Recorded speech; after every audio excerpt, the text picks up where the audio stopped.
ಮಕ್ಕಳೇ, Nelson Mandela ಅಂಥೇಳಿ ನೀವೆಲ್ಲ ಕೇಳಿರ್ಬೋದು.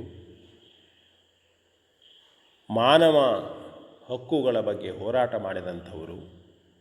ದಕ್ಷಿಣ ಆಫ್ರಿಕಾದಲ್ಲಿ ಕರಿಯರು ಮತ್ತು ಬಿಳಿಯರು ಎನ್ನುವ ಭೇದಗಳನ್ನು ಹೋಗಲಾಡಿಸುವುದಕ್ಕಾಗಿ ಮನುಷ್ಯರೆಲ್ಲರಿಗೂ ಸಮಾನವಾದಂತಹ ಹಕ್ಕು ಇರಬೇಕು ಎನ್ನುವ ನೀತಿಯನ್ನು ಕಾಪಾಡಿಕೊಳ್ಳುವುದಕ್ಕಾಗಿ ಜೈಲಿಗೆ ಕೂಡ ಹೋದಂಥವರು ಅವರು.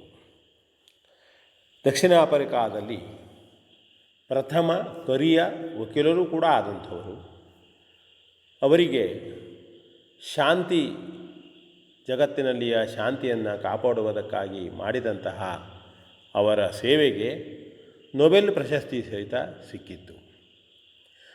ಅಂತಹ ನೆಲ್ಸನ್ ಮಂಡೇಲಾ ದಕ್ಷಿಣ ಆಫ್ರಿಕಾದ ಅಧ್ಯಕ್ಷರಾಗಿದ್ದಂತಹ ಸಂದರ್ಭದಲ್ಲಿ ಒಮ್ಮೆ ಒಂದು ದೊಡ್ಡದಾದಂತಹ ಹೋಟೆಲಿನಲ್ಲಿ ತನ್ನ ಸಹಚರರೊಂದಿಗೆ,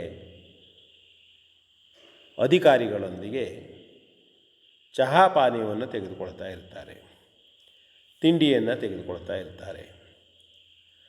ಅವರು ಕುಳಿತ ಟೇಬಲಿನ ಸ್ವಲ್ಪ ದೂರದಲ್ಲಿಯೇ ಒಬ್ಬ ವ್ಯಕ್ತಿ ಕುಳಿತಿರ್ತಾನೆ.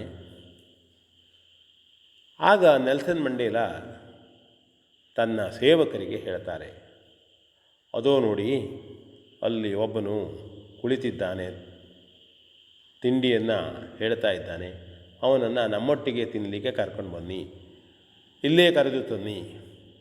ಹೋಗಿ ಸೇವಕ ಅವನನ್ನು ಕರೆದು ತಂದ. ನೆಲ್ಸನ್ ಮಂಡೇಲಾರವರ ಎದುರಿನಲ್ಲಿಯೇ ತಿಂಡಿಯನ್ನು ತಿನ್ನುವುದಕ್ಕಾಗಿ ಕುಳಿತ. ತಿಂಡಿ ಬಂತು, ಎಲ್ಲರಿಗೂ ತಿಂಡಿಯನ್ನು ಕೊಡಿಸಿದರು, ತಾವು ಕೂಡ ತಿನ್ನತೊಡಗಿದರು. ಆ ವ್ಯಕ್ತಿ ಲಘು ಬಗೆಯಿಂದ ಆ ತಿಂಡಿಯನ್ನು, ಚಹಾವನ್ನು ಕುಡಿದು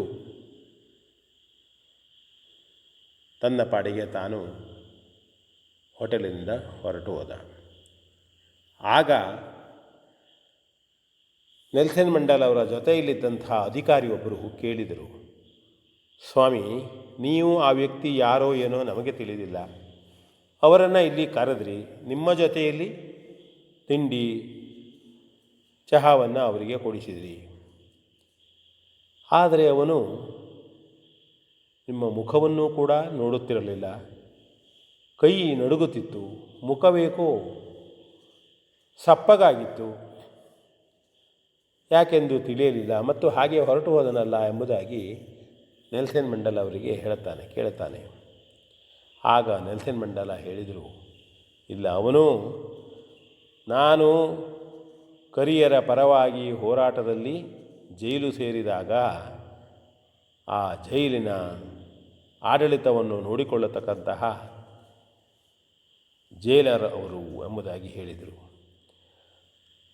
ಆ ಸಂದರ್ಭದಲ್ಲಿ ನನಗೆ ಅವನು ಅನ್ಯಾಯವಾಗಿ ಬಹಳಷ್ಟು ಕಷ್ಟಗಳನ್ನು ಕೊಟ್ಟಿದ್ದ, ಹೊಡೆದಿದ್ದ, ಬಡಿದಿದ್ದ,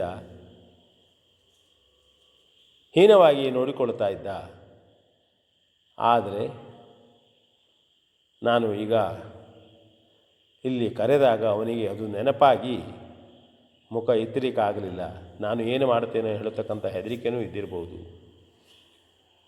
ಎಂಬುದಾಗಿ ಅವರು ಹೇಳ್ತಾರೆ. ಆಗ ಅಧಿಕಾರಿ, ಅಂಥವನನ್ನು ನೀವು ಸಿಟ್ಟು ಮಾಡುವುದು ಬಿಟ್ಟು, ಅವನಿಗೆ ಶಿಕ್ಷೆಯನ್ನು ನೀಡುವುದನ್ನು ಬಿಟ್ಟು ಹೀಗೆ ಪ್ರೀತಿಯಿಂದ ಕರೆದಿರಲ್ಲ ಎಂಬುದಾಗಿ ಕೇಳ್ತಾನೆ. ಆಗ ಅವರು, ಅದೇ ಮನುಷ್ಯನಲ್ಲಿರಬೇಕಾದಂತಹ ಗುಣ, ನಮ್ಮಲ್ಲಿ ಸಂಯಮ ಇರಬೇಕು, ಧೈರ್ಯ ಇರಬೇಕು, ಜೊತೆಯಲ್ಲಿ ಮಾನವೀಯ ಗುಣಗಳು ಇರಬೇಕು. ಅವನು ಹಾಗೆ ಮಾಡಿದ, ಅವನ ಸಂಸ್ಕಾರದಿಂದ ಮಾಡಿದ. ಆದರೆ ನಾವು ವಿಚಾರವಂತರಾದಂಥವರು ಅದನ್ನು ಬದಿಗೊತ್ತಿ ಸುಸಂಸ್ಕೃತವಾಗಿ ನಡೆದುಕೊಂಡು ಹೋಗಬೇಕು, ಮಾನವೀಯ ಕರುಣೆಯನ್ನು ತೋರಿಸಬೇಕು, ಮಾನವಂತರಾಗಿ ಬದುಕಬೇಕು ಎಂಬುದಾಗಿ ಹೇಳಿದಾಗ ಎಲ್ಲರಿಗೂ ಅವರ ಎತ್ತರದ ವ್ಯಕ್ತಿತ್ವದ ಬಗ್ಗೆ ಹೆಮ್ಮೆ ಆಯಿತು. ಎಲ್ಲರೂ ಸಂತೋಷಪಟ್ಟರು. ಇದು ಒಂದು ಕಥೆ.